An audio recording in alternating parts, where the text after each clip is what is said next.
Residence manual, merong kung biodegradable waste, siya ganitong color ng plastic. Tas kung non-biodegradable, ganyang color ng plastic. Pero you put them all in the same bins, man.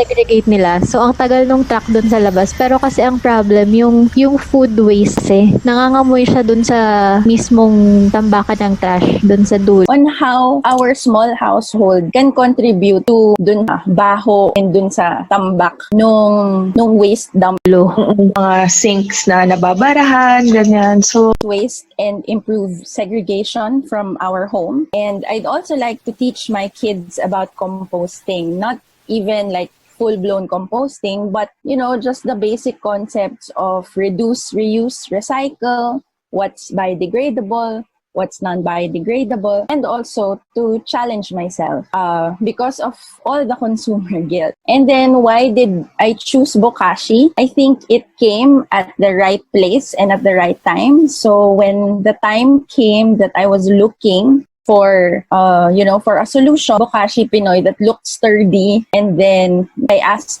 support. I asked Miss Lanie if okay ba sa small space, and then the kit has everything that I needed, and then yun nga, meron pa siyang support group.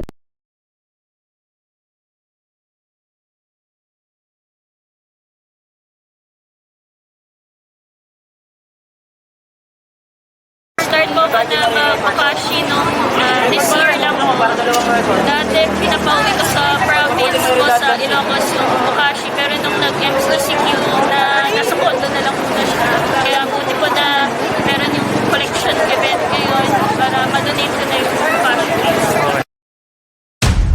The vision of the company is to divert food waste away from the landfill. Barangay San Antonio is urbanized barangay. I am very much for progress. Sana yung mga magsasaka, lalo na sa Nueva Ecija, gumamit ng mga fertilizer, pesticides, ng natural way. In order to make it sustainable, we have to teach people to actually be responsible with their waste.